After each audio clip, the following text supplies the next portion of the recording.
Muchas gracias por la presentación, doctora. Para mí es un gusto poder participar con ustedes y siempre que me inviten será bien recibida la invitación y con gusto participaré. Vamos a revisar aporte de hierro oral e intravenoso en enfermedad renal crónica. Bueno, trabajo para empresas que brindan terapia de reemplazo renal continuo, accesos vasculares, medicamentos cardiorrenales de anemia, como por ejemplo Amgen y PISA, y antihipertensivos, pero lo más importante para la plática es que soy nefrólogo y está polarizado para eso. Vamos a ver la prevalencia y fisiopatología de anemia ferropénica, la ferropenia y su manejo, las dosis de carga, dosis de mantenimiento, riesgos de dar el hierro intravenoso y los beneficios de esto. Vamos a ver la prevalencia y fisiopatología. Hemos visto que, acorde a la tasa de filtrado glomerular, cuando existe mayor disminución de la misma, la prevalencia de anemia es cada vez más frecuente. Y como vemos en la imagen, específicamente los pacientes que tienen diabetes, que son las barras grises, tienen siempre mayor prevalencia que los pacientes sin diabetes. Puede ser un porcentaje que tiende a ser importante, específicamente cuando la enfermedad renal no es tan severa, por ejemplo, en los grados 3A y 3. Pero por primera vez hemos visto, aunque esto suene ilógico que no se haya estudiado antes, que tener anemia en enfermedad renal crónica incrementa el riesgo de progresión de la misma. De hecho, incrementa 36%. Vean en la corte CRIC, más de 3,900 pacientes, como tener menos de 12 de hemoglobina, ni siquiera una anemia, digamos, la típica de enfermedad renal de 10 o 9 de hemoglobina, con menos de 13 o 12, 6, ya se incrementa significativamente el riesgo de llegar a diálisis. Empezando con la absorción intestinal de hierro, es importante recordar que existen diferentes mecanismos por el cual lo absorbemos y esto es muy importante en nefrología. Uno de ellos, por ejemplo, es que el hierro empieza a interaccionar con diferentes cotransportadores que existen en las células epiteliales intestinales para introducir el hierro férrico, hacerlo ferritina para su almacenamiento y su disposición como saturación de transferrina. Y recordemos la ferroportina, este transportador específico para poder hacer que el hierro sea o tenga mejor viabilidad en la sangre. Hablando de hepcidina en especial, vamos a ver cómo hepcidina tiene un papel fundamental en el manejo de hierro y de la anemia en pacientes con enfermedad renal. Probablemente esta sea una de las imágenes más representativas en donde vemos cómo hepcidina modula la regulación de hierro, no únicamente por ferroportina en la célula intestinal, pero también en el sistema retículo endotelial, en el músculo, en la aplicación también de sistemas inmunes para regular la biodisponibilidad de hierro. Pero probablemente esta sea la imagen más nueva que podríamos encontrar referente a revisiones de hierro, que está en la nueva conferencia de CADIGO, en donde se ve cómo hepcidina prácticamente regula en todos lados donde el hierro interviene, pero también lo hacen otro tipo de moléculas especiales, específicamente ferroportina, para los estímulos de la eritropoiesis en médula ósea, en hígado, en riñón y en otros sitios. Y creo que esta imagen simplifica bien la gran complejidad que tiene el papel de la anemia o del hierro en todo lo que es la enfermedad renal crónica. Hablando de hepcidina, recordemos que esta regula la disponibilidad de hierro en la circulación. Vemos cómo esta hormona se sintetiza en el hígado y se secreta ante estímulos de inflamación o infección. Todo esto con la finalidad de tener el hierro regulado para que, en teoría, pues las bacterias, específicamente bacilos gram negativos, no dispongan de hierro para su proliferación. Hepcidina en especial internaliza ferroportina para que no absorbamos el hierro del intestino, pero además también hace que ferroportina no se exprese en el hígado para el almacenamiento de hierro y también en el sistema retículo endotelial, específicamente el macrófago. Pero no nada más, obviamente, pues hepcidina es lo que regula el hierro en la enfermedad renal. Hemos visto cómo muchos otros mecanismos, por ejemplo, el riñón enfermo, orinamos más eritropoyetina y orinamos más hierro. Y esto obviamente va a haber deficiencias secundarias a estas eliminaciones renales. Además, de todo lo que ya hablamos de hepcidina, esto promovería que las reservas de hierro sean bajas, la eritropoiesis sea obviamente deficiente y estas múltiples infecciones, inclusive subclínicas, pueden generar pues un proceso de anemia mucho más marcado. Así que ferropenia, como se puede esperar, es muy prevalente en la enfermedad renal crónica. Y en la tabla estamos viendo cómo se define, si se define como hemoglobina menos de 10, de 11, ferritinas menos de 100, de 500, o saturaciones de transferrina en diferentes porcentajes, la prevalencia de ferropenia va a ser entre el 48 y 78%, que obviamente es un porcentaje dramático, casi por atinarle, 1 de cada 2 pacientes tuviera ferropenia, ¿no? Con enfermedad renal.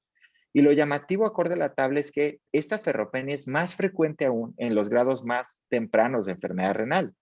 Pareciera ser que cuando el paciente ya está en diálisis, ferropenia nos preocupa un poco más y la medimos y obviamente la tratamos, pero difícilmente hacemos eso en un paciente que está prediálisis. Pero es peor aún leer este tipo de información en donde dice que a pesar de la amplia evidencia que existe de cómo la ferropenia afecta a este tipo de pacientes, nos quedamos cortos en su evaluación. Al menos en 3 sitios diferentes del mundo como Brasil, Alemania y Estados Unidos, se vio que únicamente la mitad de los pacientes repite la medición de hemoglobina durante los próximos 3 meses en pacientes con enfermedad renal avanzada y solo cercano al 50% repite los índices de hierro en los próximos 3 meses. Insisto, a pesar de la amplia información que dice de cómo debemos de hacer las mediciones de hemoglobina, de ferritina, saturación de transferrina, en tiempos seriados específicos y más aún en pacientes deficientes. Bien, ahora vamos a hablar de ferropenia y cómo medir si es que esta es absoluta, si es funcional. Eso es algo difícil en nefro, ¿no? Bueno, absoluto funcional aumenta el riesgo cardiovascular y aumenta la probabilidad de morir. Recordemos que la funcional es aquella que le decimos que tenemos niveles de ferritina elevados y saturaciones de transferrina bajas. Y la absoluta, pues es que ambos estén bajos, específicamente menos de 200 de ferritina y menos de 20% de saturación de transferina. No importa la medición, noten cómo el riesgo de asociación es alto para morir, para llegar a diálisis e inclusive a tiempos moderados o altos como el año o los 2 años. Otra explicación de por qué los pacientes tienen anemia en enfermedad renal crónica, en específico en hemodiálisis, es porque los eritrocitos viven menos en los pacientes de hemo que los de peritoneal. Noten esta corte de pocos pacientes en hemo y peritoneal, así que significativamente el de hemodiálisis vive 47 días nada más en comparación a 59 días el de peritoneal, cuando el sano vive en alrededor de 60. Y lo importante es que esta corta vida del eritrocito está estrechamente relacionada a parámetros de ferropenia y a altos requerimientos de hierro. Hay muchas otras causas de anemia en enfermedad renal. Recuerden, no nada más la deficiencia de hierro, las pérdidas, la inflamación, infecciones subclínicas, enfermedades hematológicas, obviamente, el hiperparatiroidismo, que yo lo pondría como de las causas principales, procesos de hemólisis, y yo pondría hasta el último, deficiencias nutrimentales. Al menos les podría decir que por mi experiencia, yo he visto contados pacientes con verdaderas deficiencias de ácido fólico y vitamina B2. Vamos a ver cómo manejar ferropenia. Sin duda, pues esto ha cambiado durante este tiempo. Como les comenté, el reciente consenso de KDIGO en 2021, ha habido información abismal después de ese consenso del 2012. Pero en las guías NICE nos dice cómo evaluar la ferropenia. Noten, dice hacerlo cada 1 a 3 meses. Y estos son los 2 valores más importantes que hasta ahora han demostrado más eficacia en determinar ferropenia. Primero, encontrar más del 6% de hipocromía en los eritrocitos, eso es uno. Y el segundo, el contenido de hemoglobina en el reticulocito, específicamente si este es bajo. Y de no ser posible contar con estos 2 parámetros, en lo personal, en el hospital donde trabajo no los tenemos, hazlo con la ferritina y saturación de transferrina en niveles de 20% y menos de 100. Pero recordemos que KDIGO desde el 2012, ya 9 años de esa fecha, nos sigue diciendo saturación de transferrina menos de 30% y ferritina menos de 500. Y se ha visto este cambio en el paradigma de únicamente medir esos 2 valores al porcentaje de hipocromía en el eritrocito, más de 6%, porque sin duda es el más preciso para determinar ferropenia. Lo malo es que, como les comenté en mi caso, bueno, seguramente en su caso también, no en todos los sitios existen este tipo de mediciones. ¿Qué tal el manejo de hierro? Ya una vez que mediste ferropenia, ¿cómo te sugieren manejar el hierro en enfermedad renal crónica? En la guía NICE dicen que en prediálisis ofrezcas hierro oral y de ser intolerante ofrezcas intravenoso. El paciente en hemodiálisis, debido a la accesibilidad venosa, ofrezcas hierro intravenoso, pero guía KDIGO sigue diciendo desde el 2012, insisto, si el paciente no recibe eritropoyetina ni hierro, dale un un curso de 3 meses de hierro oral, puedes elegir intravenoso, y si el paciente ya recibe eritropoyetina, da un hierro intravenoso. Recuerden que al decidir un hierro intravenoso, consideren que la absorción intestinal de hierro en pacientes en hemodiálisis es más dependiente de la ferritina que en un paciente normal. Eso lo estamos viendo en la línea inclinada roja. Vean cómo los niveles de ferritina se correlacionan inversamente al porcentaje de hierro disponible. Es decir, a menor ferritina, mayor absorción de hierro intestinal. Eso no sucede en el paciente sano. Recuerden que el hierro oral existen muchos eventos adversos y en general poca efectividad de su tratamiento. Aquí estamos viendo una serie de los hierros que existen de manera comercial y noten cómo la frecuencia de eventos adversos es cercana al 70%, mucho más alto que cualquier otro o muchos de los fármacos que damos en diálisis. Eventos adversos sobre todo intestinales relacionados a náusea, diarrea, constipación, distensión, vómito, entre otros. Y lo peor es que la efectividad es muy baja, es cercana al 19 al 69%. Por todo esto, yo sugiero fuertemente utilizar hierro intravenoso. Esta es una de las justificaciones. Vean este metaanálisis, como el hierro intravenoso en comparación al oral incrementa 6.5 gramos la hemoglobina. O sea, la diferencia de los dos es 6.5 gramos. O sea, es abismal la diferencia. Es un metaanálisis de 75 ensayos clínicos en donde también estamos viendo en el forest plot cómo disminuye hasta 26% la necesidad de una transfusión. Les voy a hablar con este preludio de decirles por qué es mejor el hierro intravenoso, cómo administrar las dosis de carga.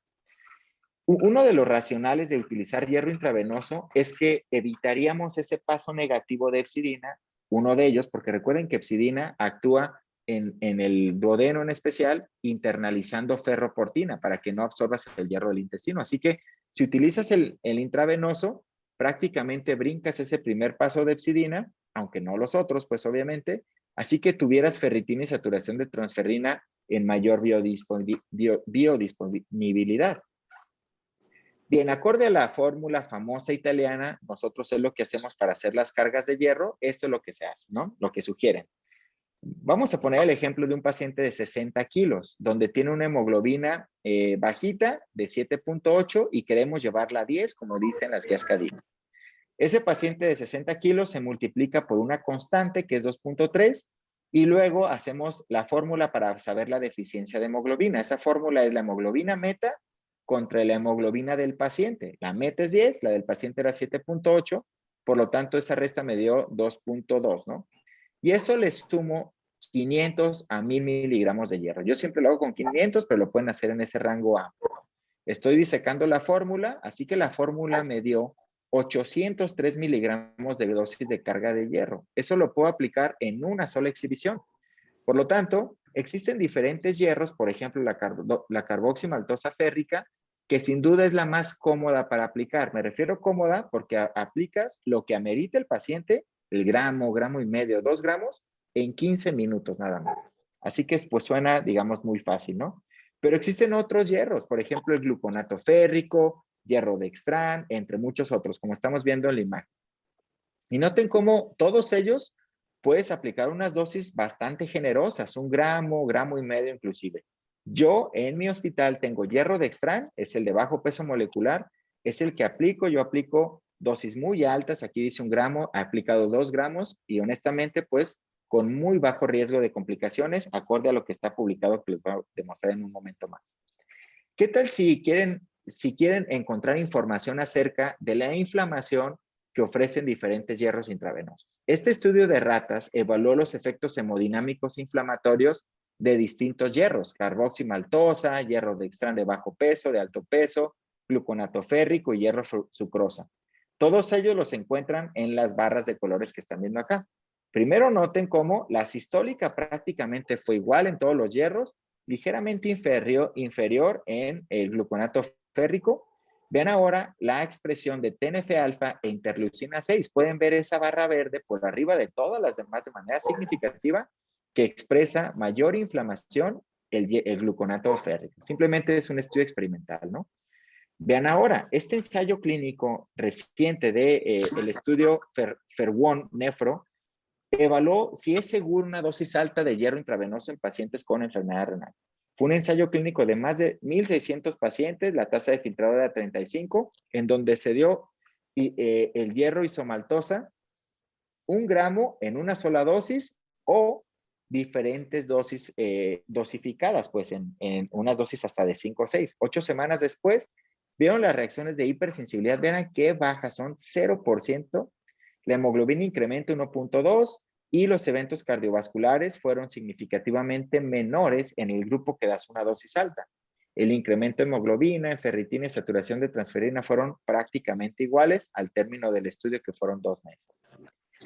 Hablando de esto, ha habido estudios en donde han evaluado la efectividad y seguridad del hierro en pacientes en diálisis peritoneal.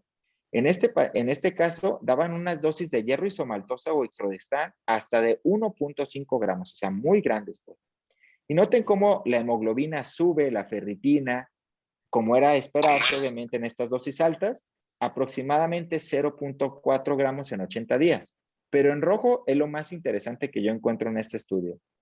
Esta alta dosis de hierro dio eventos adversos en el 0.6% de los pacientes, 0.5 en isomaltosa, o sea, el Dextran es bastante seguro. Es más, lo dice en el artículo, este índice de seguridad es más seguro que aplicar un AINE, que aplicar paracetamol o que aplicar penicilina. Para que vean, eso lo hacemos todos los días y nadie nos preocupa. Bueno, aplicar hierro intravenoso es más seguro que eso todavía. Inclusive este metaanálisis de 100 ensayos clínicos, más de 10,000 pacientes, se vio que el hierro intravenoso es igual de seguro que el oral. El riesgo de reacción de infusión es de 0.4%. O sea, 0.4 es prácticamente, yo les diría, es prácticamente nulo. Perdón, ¿me siguen escuchando, verdad? Sí, John, estamos atentos, estamos atentos. Disculpen, es que como que pareció inestable. Y vean aquí los eventos adversos, severos o normales, pues son no significativos comparando con el hierro oral. Vamos a ver la dosis de mantenimiento en pacientes en hemodiálisis, obviamente. Se ha visto en esta corte de casi 10,000 pacientes en hemodiálisis en 11 países que aplicar hierro más de 300, menos de 300, sí tiene algunas diferencias. Menos de 300 mantiene bien la hemoglobina. Noten cómo aquí hicieron a diferentes barras o figuras en rombo, en cuadro o en triángulo, diferentes dosis de hierro o nada. Y les iluminé ahí abajito en naranja de cómo prácticamente no hay ninguna diferencia y la única diferencia es el incremento en hemoglobina acorde a la hemoglobina basal. Es decir, si tienes menos de 10, obviamente va a subir más con los mantenimientos de hierro. Si tienes 11, no tanto, y más de 12 prácticamente no sube nada, ¿no? Lo mismo sucede con ferritina y saturación de transferrina. Pero deshierro, más de 300 o menos de 300, siempre va a mejorar la hemoglobina. En ese mismo estudio se vio que si das más de 300, que es una buena sugerencia, más de 300 al mes, disminuye la necesidad de eritropoyetina, que lo pueden apreciar en los triángulos rojos que están viendo acá. Y la disminuyes más en específico si el paciente está más anémico. Si tiene menos de 12, 11 o 10, disminuyes hasta cerca de 5,000 unidades a la semana, que es una diferencia pues bastante notoria. Pero ¿qué tal el famoso estudio pivotal, en donde es el ensayo clínico más grande que ha intentado algo de anemia en enfermedad renal? Básicamente un ensayo clínico, explico rápido la metodología, más de 2,000 pacientes en donde daban hierro suprosa. Eran pacientes en hemodiálisis que eran aleatorizados a una dosis proactiva de hierro. La proactiva era dar 400 miligramos al mes hasta que tuvieras ferritina más de 700 o saturación más de 40%. O sea, por eso es proactiva, ¿no? Tú llevabas a esa dosis.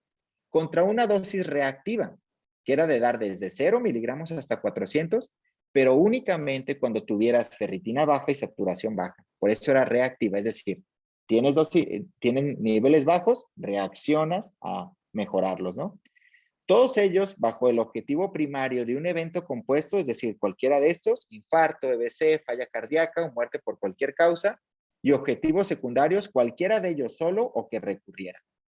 Sorprendentemente, pues el ensayo clínico demostró no inferioridad, o sea, es lo mismo dar esa dosis proactiva contra reactiva, ¿no? Pero, de manera importante, disminuyó 22% los eventos recurrentes cardiovasculares. Específicamente esa dosis proactiva, inclusive ellos querían dar 400, pero se dieron 264 en promedio. La dosis proactiva disminuyó la muerte por cualquier causa 16%, hospitalización por falla cardíaca 36%, y disminuyó eritropoyetina casi 7,500 unidades al mes. Así que significativamente fue, digamos, a favor de dar la dosis proactiva, dar dosis equilibradamente altas, ¿no? Vamos a ver los riesgos del hierro intravenoso. Hay mucho énfasis, yo diría un mito viejo, de riesgos inmunológicos de hierro intravenoso. Y vean este estudio en vivo de sangre que se cultivaba de pacientes con enfermedad renal crónica después de las infusiones de hierro, en donde vieron diferentes tipos de hierro, en rojo y en verde, los que quiero hacer énfasis en el estudio. En IS va a ser el hierro sucrosa y todos los demás verdes, no quiero perder tiempo en eso. Pueden apreciar que hierro sucrosa, significativamente por la actividad de los monocitos y los linfocitos que proliferan, fue inferior con el hierro sucrosa. Así que el hierro sucrosa fue probablemente el peor para este riesgo inmunológico. Es el que más inactiva el sistema inmune. En otro estudio, que de hecho es un post-hoc del Pivotal, que el famoso estudio Pivotal, este post-hoc quiso intentar ver cuáles pacientes se infectaban más, específicamente los que recibían dosis de hierro más altas, que era lo que preocupa durante mucho tiempo. Y noten cómo para todas las infecciones, hospitalización por infección o muerte por infección, es exactamente igual la dosis proactiva a la dosis reactiva. Y cuando hicieron subgrupos de pacientes con catéter o con fístula, fue exactamente igual también. Así que, de nuevo, esa dosis proactiva, dosis altas de hierro, fue segura, no da infecciones y además nos ayuda en todos los parámetros importantes cardiovasculares y de hemoglobina. Pero vean esta corte, es una corte retrospectiva de la base USRDS, en donde retaron la pregunta típica de los pases de visita, si es que es prudente darle hierro a un paciente durante una infección. Fueron más de 22,000 pacientes en donde analizaban que si después de una hospitalización por infección, durante los 14 días después les aplicaban 100 miligramos de hierro o más. O sea, hospitalizarte por infección, ¿qué tal si te ponen hierro? Para ver si esto se asocia a muerte por todas las causas en un mes después, ¿no? Esa es la hipótesis vieja. Todos pensábamos que si te aplicaban hierro aquí, te iba a ir peor.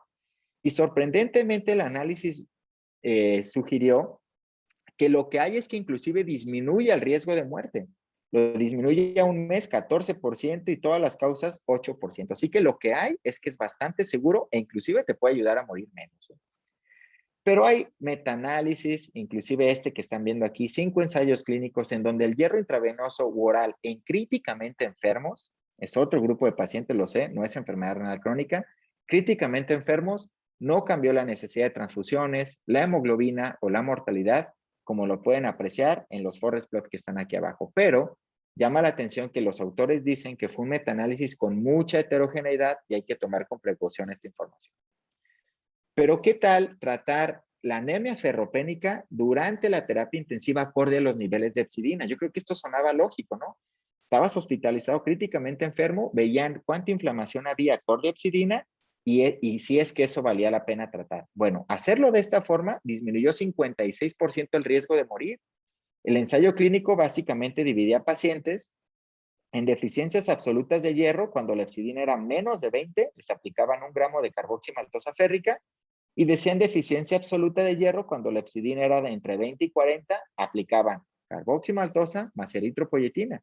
Y vean cómo fue una estrategia exitosa, disminuyó ese riesgo de muerte 3 meses, así que parece que guiar la terapia con hepcidina pues no es tan mala idea. Pero ¿qué tal durante un episodio de daño renal agudo o lesión renal aguda? Durante este episodio, esta corte muy escasa de 122 pacientes dieron hierro intravenoso y no tuvo ningún impacto en la evolución de hemoglobina, de recuperación de función renal o dependencia de diálisis. No hubo ninguna diferencia, insisto, esto fue una corte de casos y controles, no fue un ensayo clínico.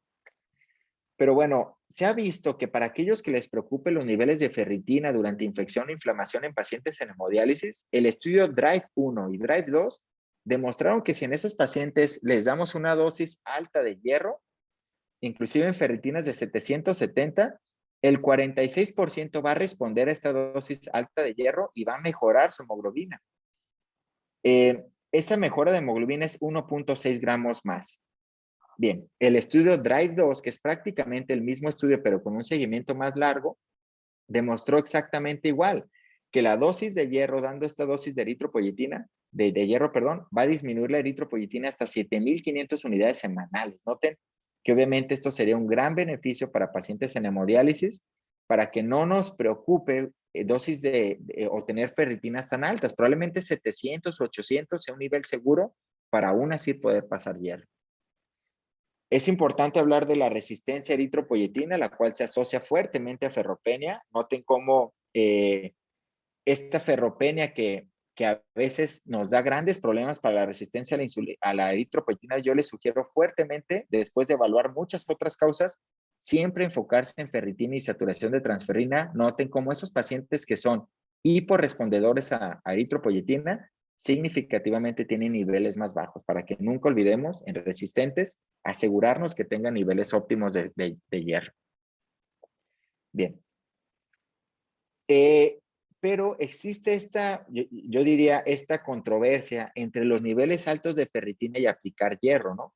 En esta corte de Estados Unidos estamos viendo cómo cuando pasas de 700, 800 de ferritina, existe un riesgo significativo asociado a mortalidad, ¿no? Así que Cadigo nos dice no más de 800, y yo creo que eso, acorde a lo que hemos visto en Drive 1 y Drive 2, es una cifra segura, ¿no? De 800 para abajo podríamos pasar hierro, más de 800 probablemente mejor busquemos otras causas de elevaciones de ferritina.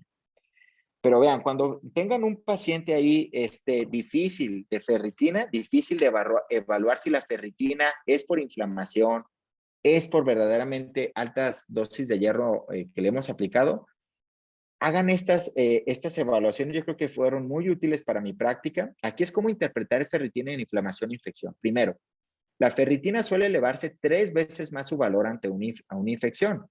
Pero cuando quieran quitarle ese efecto de la infección o inflamación para ver verdaderamente cuánta ferritina hay, si el periodo de inflamación es la incubación de la infección, multiplican la ferritina por 0.77.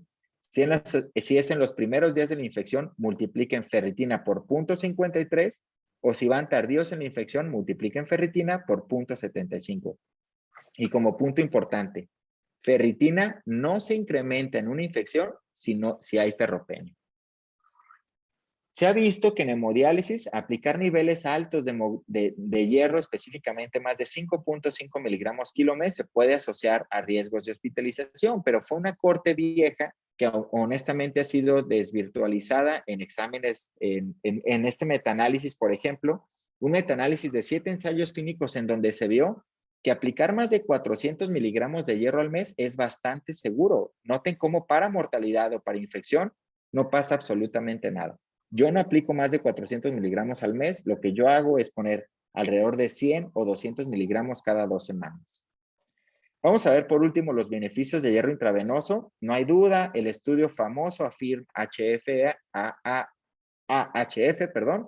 fue un ensayo clínico en pacientes con falla cardíaca hospitalizados por la falla cardíaca, pero que además tenían ferropenia. Esto es relevante para nefro porque la mitad de esos pacientes tenían enfermedad renal crónica, ¿no? Así que los hospitalizaban y durante la hospitalización les daban una dosis alta de carboximaltosa férrica, que esto fue 1.300 miligramos. Les daban esa dosis y sorprendentemente el riesgo de rehospitalización bajó 26% y también para hospitalizarse por falla cardíaca o muerte cardiovascular. Así que parece ser que no únicamente la anemia, sino la ferropenia durante un evento agudo tiene eventos importantes para corregirla. Citrato férrico, en otro estudio, citrato férrico corrigió la anemia y además mejora el trastorno mineral óseo. En este ensayo clínico en donde citrato férrico obviamente mejora la hemoglobina y disminuye y aumenta la probabilidad de que el paciente incremente más de 1 gramo la hemoglobina y además baja el fósforo. Imaginen matar en enfermedad renal crónica 2 pájaros de un tiro, ¿no? Bien, mejoró además parámetros como PTH y FGF23, cosa que el placebo pues no lo hacía. E inclusive en enfermedad renal crónica, tener anemia o ferropenia funcional y absoluta quiere decir, esto nos puede predecir la hospitalización de un paciente por falla cardíaca. Noten cómo aquellos pacientes divididos en funcional en azul, una ferritina alta, el valor de referencia o ferropenia, acorde a esos niveles, esos pacientes tienen significativamente más eventos de falla cardíaca y también mortalidad. Así que Obviamente hay que preocuparnos por ir corrigiendo estas ferropenias independientemente de la hemoglobina, que es lo relevante de este estudio. Por último, el citrato férrico, recuerden, como les he dicho, también baja los niveles de fósforo y corrige anemia de una manera muy segura. En este ensayo clínico, los pacientes tenían una tasa de 9, no estaban en diálisis y además tenían hiperfosfatemia. Y noten cómo el fósforo baja hasta 1.29, que es mayor que cualquier otro ligador de fósforo, como sevelamer, calcio u otros. Y además mejora significativamente todos los parámetros relacionados a anemia. Hablando de citrato férrico, vean que el citrato férrico fue mejor que sulfato ferroso en corregir anemia y todos los parámetros del trastorno mineral óseo. Lo bajó notoriamente, la ferritina, la saturación de transferrina los mantiene en niveles apropiados y además de eso, como les decía, mejora FGF23, mejora hepcidina y mejora todos los parámetros de hierro. ¿Qué tal esa hipótesis vieja de normalizar la anemia en enfermedad renal? Yo creo que sonaba lógico de que si un paciente con alto riesgo cardiovascular mejoraríamos su hemoglobina, llevarla normal y le fuera a ir mejor, creo que era lógico. Y de manera paradójica vimos cómo el CREATE, el CORE y el TREAT nos enseñaron que normalizar esa anemia se asocia a mayores eventos cardiovasculares y mayor riesgo de morir. Parece ser que esos beneficios y riesgos de utilizar eritropoyetina para mejorar esa anemia los tenemos que tomar en todos los pacientes, ¿no? ¿Es bueno mejorar y llevar hemoglobina de 13 a costa de mayores eventos cardiovasculares? Probablemente no. ¿Pero es apropiado mantener en 9 u 8 la hemoglobina a costa de mayores síntomas? Pues probablemente tampoco. Así que cada paciente debería estar balanceado aquí, ¿no? ¿Qué tal esta corte en donde los pacientes llenaban estos cuestionarios? Cuestionarios de calidad de vida, el QDACOL, el KDCO SF36, y vean cómo las líneas son consistentes prácticamente todos los pacientes, independientemente del grado de enfermedad renal crónica, dicen que a mayores niveles de hemoglobina, vean cómo las líneas van para arriba en todos, a mayores niveles de hemoglobina, mejores síntomas de calidad de vida tienen, ¿no? Así que, y esto fue llenado por pacientes. A diferencia de lo reportado en este metaanálisis que dice que a mayores niveles de hemoglobina no mejora la calidad de vida, al menos por aspectos físicos, de fatiga o de depresión. Así que creo que ahora está en debate todavía aún si es que mejorar hemoglobina va a mejorar verdaderamente tus síntomas. Así que desde mi punto de vista, el hierro intravenoso existen mucho más beneficios que riesgos. Vean los beneficios como bajar eritropoyetina, los costos, las transfusiones, los eventos cardiovasculares, la salud física y los riesgos de hipersensibilidad, hipofosfatemia, que si sucede obviamente, exacerbación de infecciones, pues son ya casi nulificados, ¿no? Desmitificados. Mis conclusiones son: la anemia y la enfermedad renal crónica es multifactorial, pero hagan énfasis siempre en ferropenia y deficiencias de eritropoyetina. Administra hierro antes de iniciar eritropoyetina. Yo sugiero siempre la ruta intravenosa. Es una dosis muy segura, es única, es más barata y es menos molesta que estar tomando hierro por diferentes semanas, ¿no? La meta, hemoglobina de 10 a 12, depende del paciente y sus necesidades. Yo me ajustaría a esa cifra. Y a mayores dosis de eritropoyetina va a haber más eventos adversos, específicamente riesgos cardiovasculares.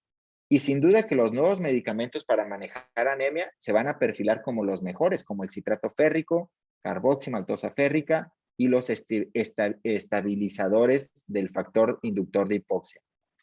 Con esto culmino mi plática. Muchas gracias por su atención. Estaré atento a sus comentarios y preguntas. Muchísimas gracias, doctor Jonathan, por su excelente ponencia. Tenemos, bueno, varias preguntitas. ¿Cuál recomendable es llevar a 40% como actividad proactiva en el hierro sacarato? Si usted lo realiza o no. Bien, muy buena pregunta. Yo intento llevar arriba de 30. Seguramente he tenido pacientes con más de 40. Hasta donde yo sé, es una estrategia bastante segura y yo siempre prefiero, como me enseñó el estudio pivotal, ser proactivo, es decir, estar pasando siempre dosis de mantenimiento de hierro y mantener más de 30 y más de 500 mi ferritina. Ok. ¿El riesgo de eventos trombóticos a llevarlos a proactivos? Yo me preocuparía más, claro, yo me preocuparía más por las dosis de hierro, de eritropoyetina que estoy dando para considerar este riesgo, que los eventos trombóticos de ferritina y saturación de transferrina. Ok. Bueno, por acá dice doctor Washington, felicitaciones John, una charla de alto nivel. En el caso de que tengas todo el abanico de hierro, ¿basados en qué parámetros te inclinarías en una u otra sal o de hierro? Qué interesante pregunta. Si así fuera, yo creo que me decidiría por carboximaltosa férrica. El gran motivo de esa decisión sería la facilidad de administrarla. En 15 minutos aplico toda, pero al menos en mi país el precio es abismal entre esos hierros. Por ejemplo, hierro de Dextran cuesta una caja con 3 ámpulas, algo así como $10, algo así. Y carboximaltosa férrica, 1 gramo, cuesta algo así como $350. O sea, es abismal el precio, pues. Y honestamente, para la efectividad de subir eritropoyetina y seguridad, yo considero que son prácticamente iguales. Pues Chito, puedes encender tu micrófono si quieres acotar algo. No, no, sí, yo estoy de acuerdo con John también. El precio igual acá es totalmente diferente, ¿no? Una ampolla de carboximaltosa debe estar alrededor de $125, más o menos por ahí. Y una ampolla de hierro sucrosa puede estar alrededor de, no pasa de $8, ¿no? Así que no pasa de eso. Entonces, sí, Claro, realmente los precios son totalmente, yo creo que lo mismo nos sucede acá, ¿no? Acá hay un así producto que es. se llama Ferinjet. Me imagino que es el Claro, mismo que claro. utilizan allá, entonces el mismo. Ujú. Exactamente es igual. Ajá, muy amable, gracias. Gracias. Si se puede dar una carga de hierro después de una transfusión, si no hay ningún problema. Consultan. Buena pregunta también, porque eso es un escenario típico, al menos en nefro vemos pacientes que ingresan con hemoglobinas de 5, por ejemplo, les pasan una carga de una paquete globular que incrementaría como 1.4 la hemoglobina y se considera que cada bolsa de paquete globular tiene alrededor de 230 miligramos de hierro. Así que yo siempre considero como que ese hierro que se pasó en la bolsa y le sumo al gramaje que yo le quiero dar aparte. Así que si se puede pasar, yo les sugeriría consideren lo que están pasando en la bolsa también. Okay. Dice, una condición sine qua non para dar hierro y EPO es siempre primero estar con una adecuada terapia dialítica. En muchos lugares en Leano se cumplen adecuados tratamientos por el pésimo sistema de salud, tiempos inadecuados en primer lugar, brindar estos productos estando mal dializados en un estado falsa seguridad. Fernando Vázquez de Lima, saluda. Exacto, yo creo que pues sí, que queremos dar el paso B sin dar el paso A, ¿no? Pues la base del tratamiento de anemia es tener una buena diálisis. Hemos visto cómo el ambiente urémico, hiperparatiroidismo secundario es maltratado, inflamaciones subclínicas, catéteres infectados, accesos vasculares temporales, todo eso obviamente genera resistencia y tiene toda la razón. Probablemente nos tendríamos que preocupar más con dar una terapia de diálisis óptima y después de eso hacer nuestro abordaje de hierro. Pero en la realidad no es así. En la realidad, pues, nos tenemos que ajustar a estas deficiencias y dar hierro, dar eritropoyetina, pues, digamos, sin haber garantizado una dosis de diálisis óptima. Ok. En pacientes con enfermedad renal crónica, pero que tienen daño gastrointestinal, con tratamiento con glutamina o con algún probiótico, ¿es mucho más baja la absorción de hierro o sigue siendo lo mismo, con dosis de hierro oral? Y si es así, si usted prefiere el Claro, sulfato o el fumarato. muy bien. Primero quisiera hacer énfasis en que yo estoy, la verdad es que completamente en contra del hierro oral. Yo prácticamente nunca lo doy, a menos que el paciente sea alérgico al hierro intravenoso.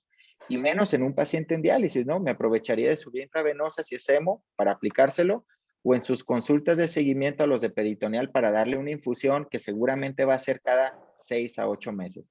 Pero bueno, directamente la pregunta, pues sí consideraría que la absorción fuera menor y sí consideraría incrementar la dosis de hierro. Pero seguramente que cuando haya la disponibilidad en mi país de citrato férrico, con el gran plus que me va a dar citrato férrico de tratar trastorno mineral óseo y anemia, seguramente reiniciaré mi tratamiento oral con este tipo de fármacos. Ok. Alguien había alzado la manito, no sé si por ahí puede activar el micrófono. Bueno, ¿cada qué tiempo se recomienda calcular la ferritina y la saturación de transferrina en un paciente que le damos hierro? Claro, qué buena pregunta. Es alrededor de cada 3 meses, nos dice Cadigo. hacerlo cada 3 meses al menos. Y como ven, hay un estudio que presenté de Estados Unidos, Alemania y Brasil, que la mitad de los pacientes se les hace esta medición, así que se sugiere, pero en realidad se hace poco. Okay. ¿Cuál es el riesgo de hemosiderosis por dosis altas de hierro? Muy bien, una gran preocupación, ¿no? Se ha visto que a pesar de tener unos niveles y en biopsias hepáticas bastante altos y con hierro en el hígado depositado, la prevalencia de complicaciones por estas hemosiderosis es verdaderamente baja.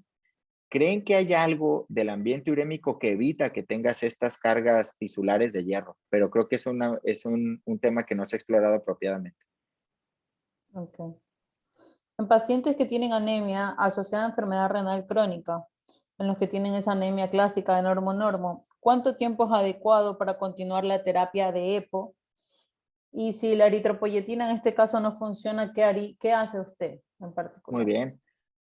Yo diría que no me fijaría bien en los niveles o la forma de la anemia, pues mejor dicho, la clasificación de anemia, siempre y cuando mis niveles estén por arriba de 10, como lo sugiere Cadigo, pero en ciertos pacientes yo preferiría tener 9. Por ejemplo, un anciano de 80 que no se mueve, que está en casa, probablemente 9 hemoglobina está bien y no le movería, ¿no? No incrementaría eritropoyetina a él. Pero un joven de 20 años que va a la escuela, que tiene actividad sexual, que tiene diálisis peritoneal, a lo mejor lo llevo a 12. Y sin importarme si es normo, hipomicro, ¿no? Y siempre dar la menos dosis de eritropoyetina que puedo. Yo honestamente doy la menos posible, siempre asegurándome que los niveles de hierro estén bien. Y en casos de resistencia, en mi caso, yo siempre lo primero que busco es hiperpara secundario, pues. Ok, doctor. No sé si alguien más tenga una pregunta o quiera encender su micrófono. Si me permite, doctora, el doctor José Abel pregunta sobre ICGLT2 y anemia. Recuerden que Sí. ICGLT2, al mejorar la funcionalidad tubular, mejora alrededor de 1 gramo por litro la hemoglobina o 7% el hematocrito. Y esto es adjudicado a la mejora del funcionamiento tubular con más producción de eritropoyetina. Guachito, puedes decir la otra pregunta que tienes. Bueno, yo mismo lo voy a leer. No. Bueno, es como, no sé, como conclusión ahí, de que tú podrías concluirnos. O sea, que tú recomiendas que independientemente del nivel de hemoglobina, que este podría estar en rangos, ¿no? Administrar hierro en pacientes con RC en estadios iniciales con deficiencia de hierro por los beneficios eritropoyéticos, perdón, fuera de los beneficios eritropoyéticos, o sea, administrarlo independientemente de que se encuentre con Exacto. niveles adecuados de hemoglobina. Exacto, qué buena pregunta o qué buen resumen eso, porque eso es reciente en nefro, ¿eh? Se ha visto en nefro que nada más teniendo ferropenia, y eso es totalmente independiente de la hemoglobina, nada más por ferropenia explica hospitalizaciones por falla cardíaca y riesgo de muerte cardiovascular. Así que honestamente no lo hago porque yo lo acabo de aprender, eso es un estudio de este año, ¿eh? Pero claro que tiene sentido y se sugiere ya, creo que ya deberíamos de hacerlo, buscar ferropenia independientemente de hemoglobina y tratarla. En otras enfermedades así es, en cardio así es, en gastro así es también, en los pacientes con cirrosis, así que sí vale la pena considerarlo. También preguntan el hierro en pacientes con cáncer. ¿Qué nivel de hemoglobina deberían de llevarlo? Buena pregunta, pues yo diría que normal, honestamente no lo sé, pero yo diría normal. Ok.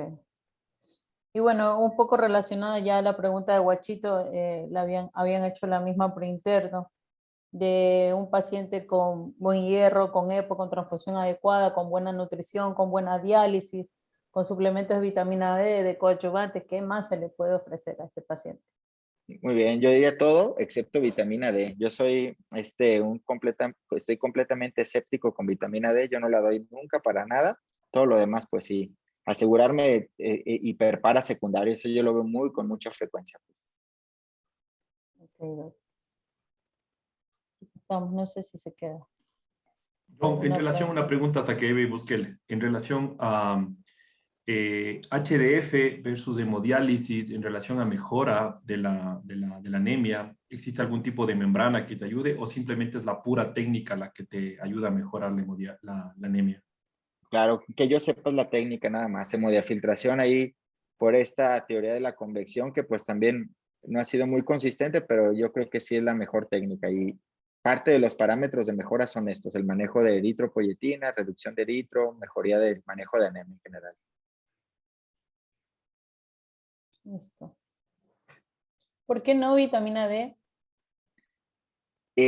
Hasta donde yo sé, no existe ningún ensayo clínico que haya demostrado algo bueno en nefro, algo bueno. Me refiero ni siquiera a puntos fuertes, pues, pero algo, lo que sea bueno.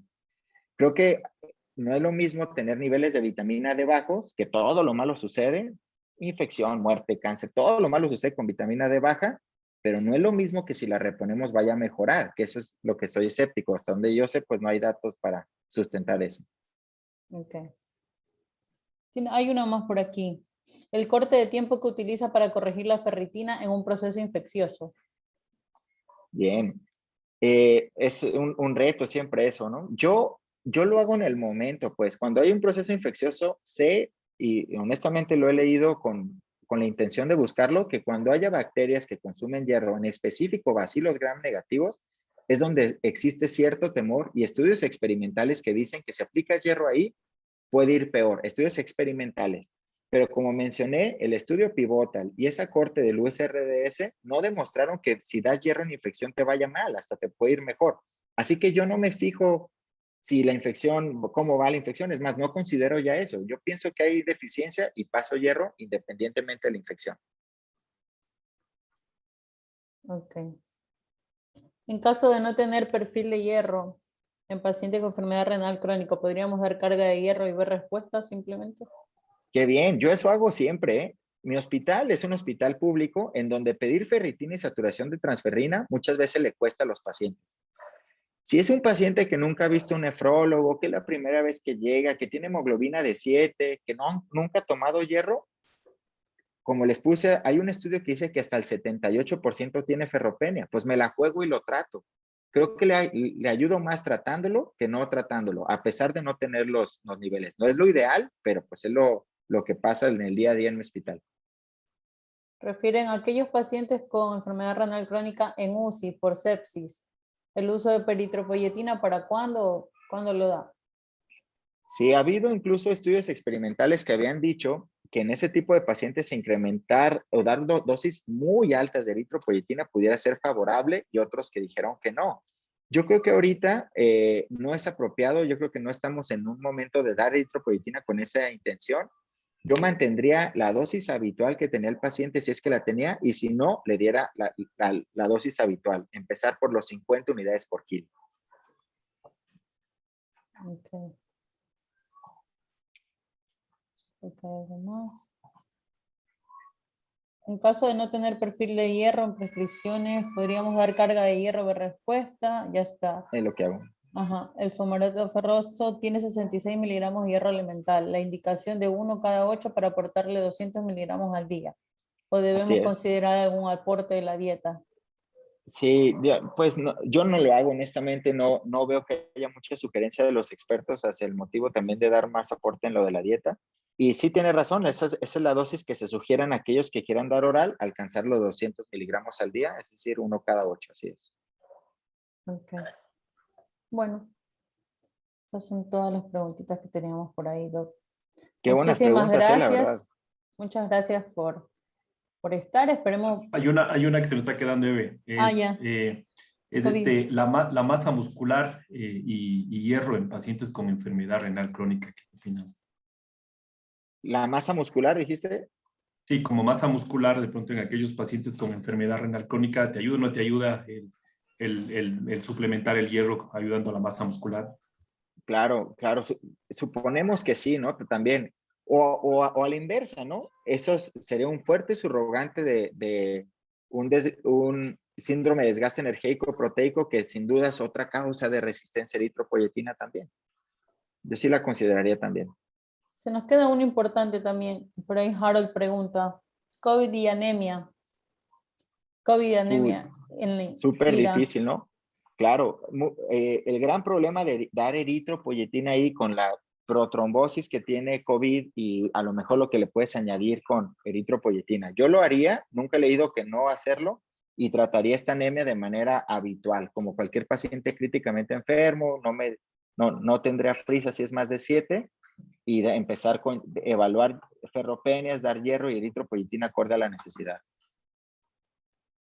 Ok.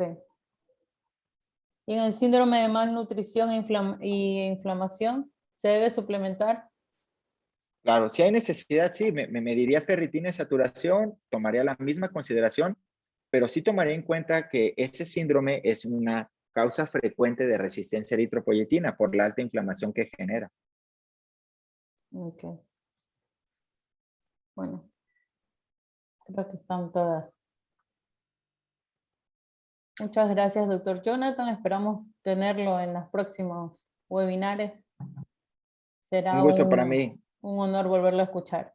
Gracias a Gracias. todos por Saludar a estar. Cristian, Washington y todos los que escucharon. Un gusto verlos de nuevo y escuchar sus preguntas. La verdad es que son de súper nivel y muy pertinentes y difíciles de contestar, pero no esperaba menos de ustedes. Muchas gracias. Gracias por estar. Buenas noches Jonathan, con todos. gracias a ti también, como siempre.